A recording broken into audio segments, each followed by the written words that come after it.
Assalamualaikum warahmatullahi wabarakatuh.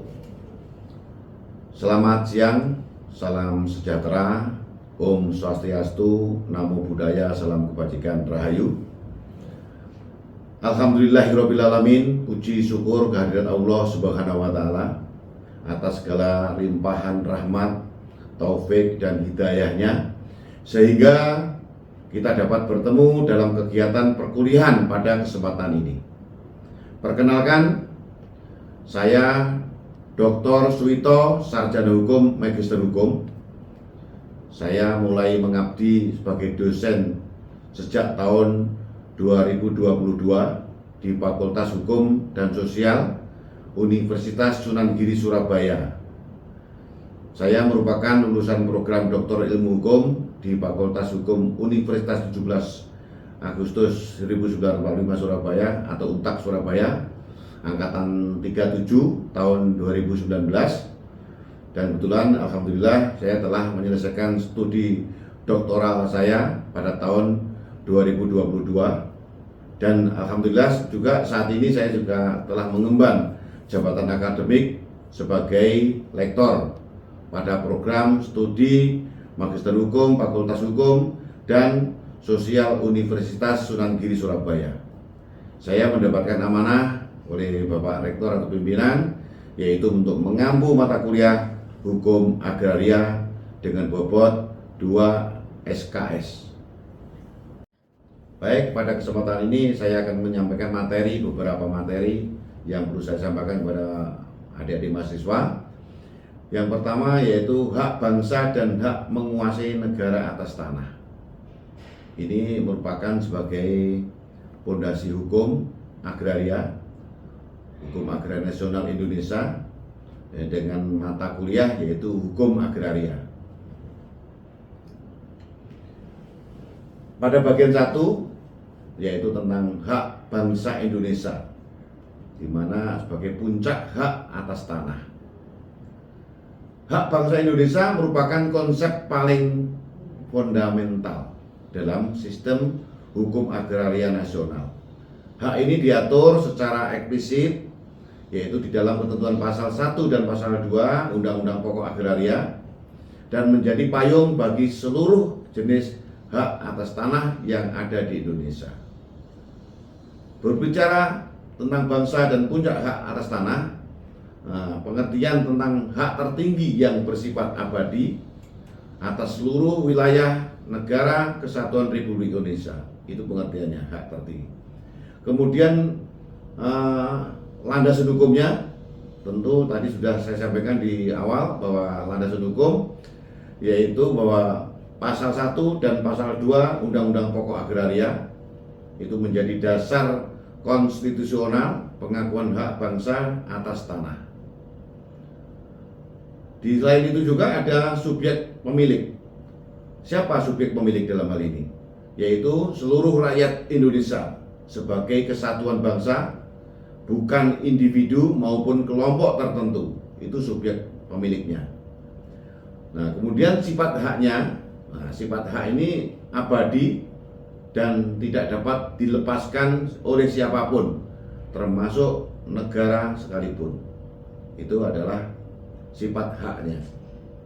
Bagian kedua yaitu kita kembali kepada unsur kebersamaan dan komunal dalam hak bangsa. Di dalam asas filosofis bahwa tanah itu dipandang sebagai karunia Tuhan Yang Maha Esa kepada seluruh bangsa Indonesia. Hubungan antara bangsa dan tanah itu bersifat lahiriah sekaligus batiniah, melampaui sekedar kepemilikan material. Kemudian ada asas gotong royong dan kekeluargaan. Itu adalah menjadi ruh dan konsep ini, sehingga pemanfaatan tanah harus selalu mempertimbangkan kepentingan bersama. Ya, itu asas filosofisnya. Kemudian ada konsekuensi yuridis, di mana konsekuensi yuridis ini ada beberapa hal yang perlu kita sampaikan. Bahwa yang pertama, adanya kepemilikan tanah tidak bersifat murni individual, melainkan berasaskan kekeluargaan dan komunal. Yang kedua, hubungan hukum antara bangsa dan tanah bersifat abadi. Nah, itu tidak terputus oleh waktu maupun pergantian generasi. Yang ketiga, yaitu warga negara asing atau WNA, di mana itu tidak diperkenankan memiliki hak milik atas tanah di Indonesia. Itulah sebagai konsekuensi langsung dari asas ini. Nah, yang terakhir konsekuensinya yaitu hak perorangan atas tanah tetap diakui, namun selalu berada di dalam bingkai kepentingan bangsa. Itulah konsekuensi yuridisnya. Kemudian kita jelaskan tentang konsep dasar hak menguasai dari negara atau dikenal dengan HMN, hak menguasai negara. Hak menguasai negara adalah salah satu konsep terpenting di dalam hukum agraria Indonesia. Penting untuk dipahami bahwa negara tidak memiliki tanah, melainkan hanya sebatas menguasai. Nah, konsep ini adalah sebuah perbedaan yang fundamental secara yuridis yang harus diketahui oleh kita bersama, supaya tidak keliru di dalam menjelaskan atau memahami tentang bagaimana hak menguasai negara dan hak milik. Hak menguasai negara adalah bukan hak milik.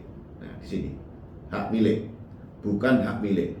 Berarti negara tidak berkedudukan sebagai pemilik tanah.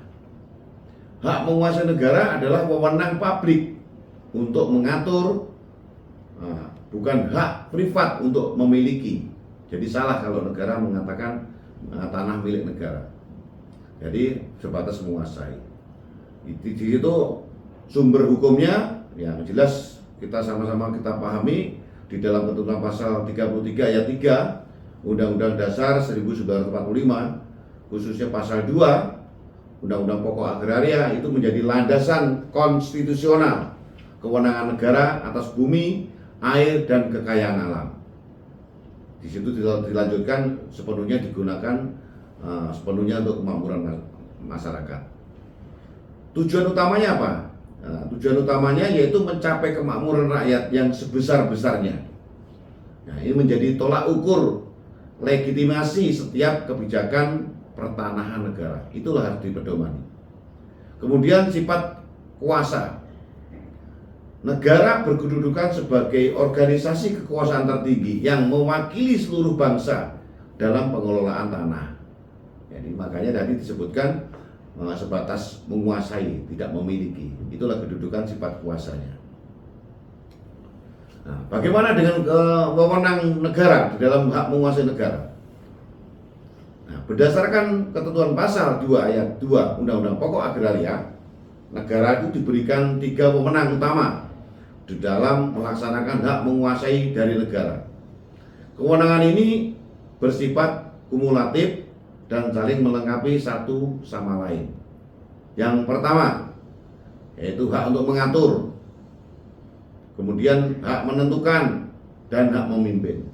Mengatur artinya membuat regulasi mengenai peruntukan, penggunaan, persediaan, dan pemeliharaan bumi, air, dan ruang angkasa. Itu yang mengatur.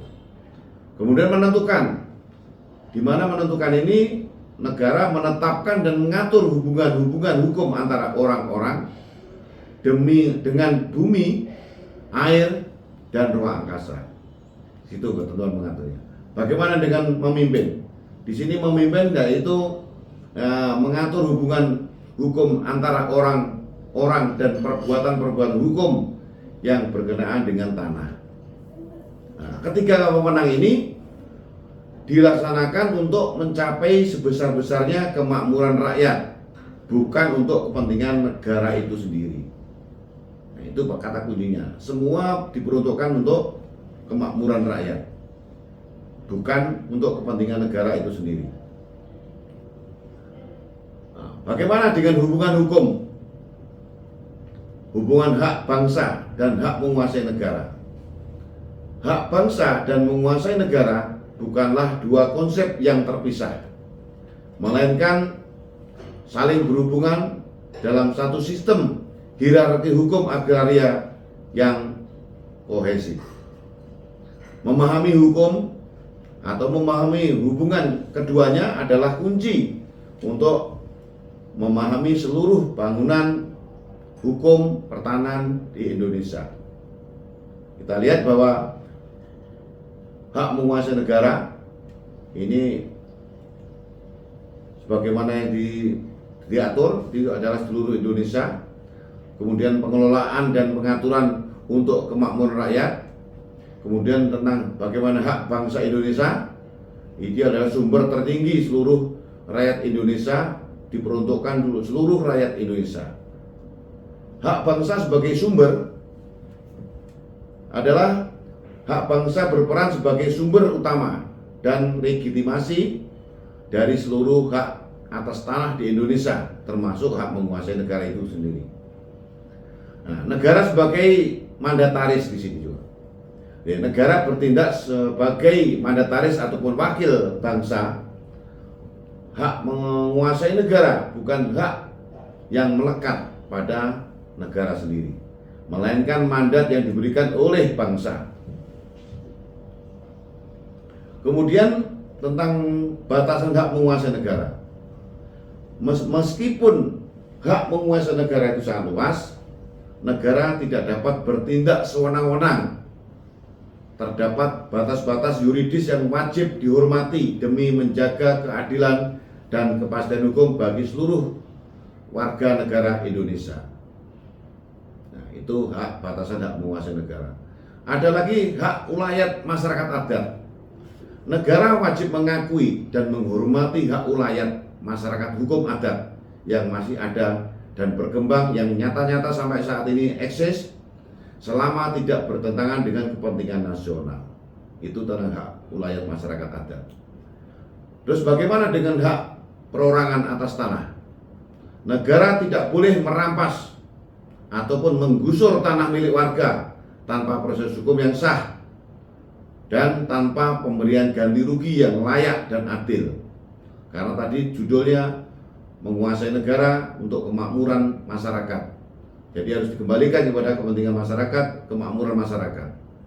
Kemudian kepentingan umum, di sini setiap pengambil alihan tanah oleh negara harus didasarkan pada kepentingan umum yang nyata, bukan kepentingan pihak swasta ataupun penguasa semata-mata saja.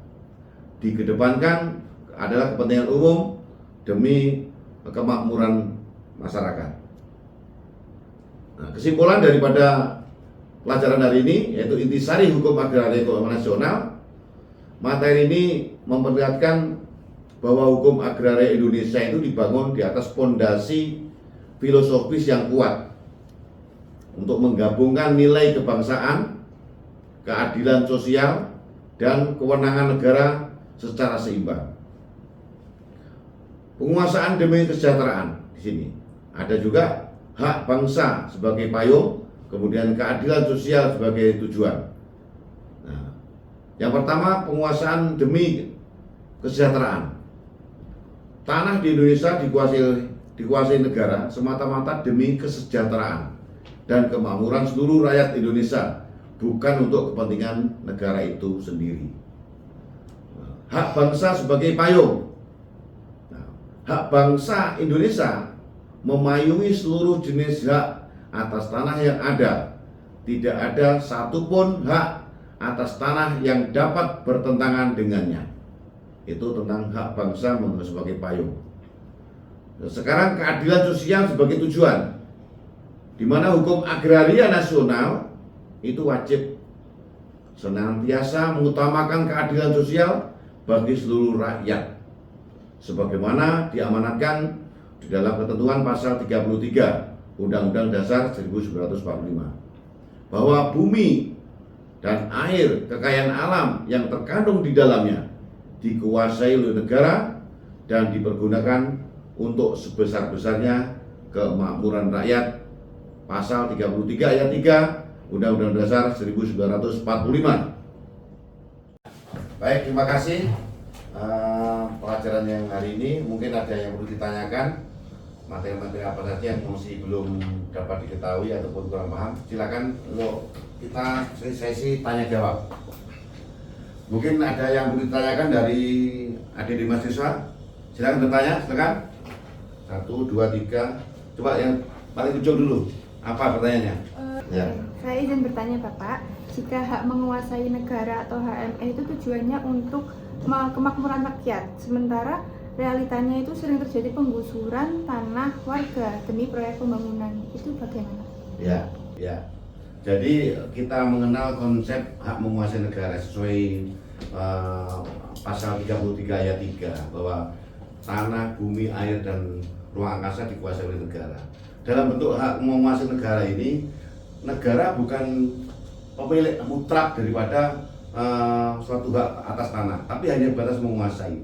Menguasai itu adalah sepenuhnya apabila tanah itu menyangkut hak milik. Tetapi kalau itu sambutannya dengan untuk kemakmuran rakyat, maka yang dikatakan adalah hak menguasai.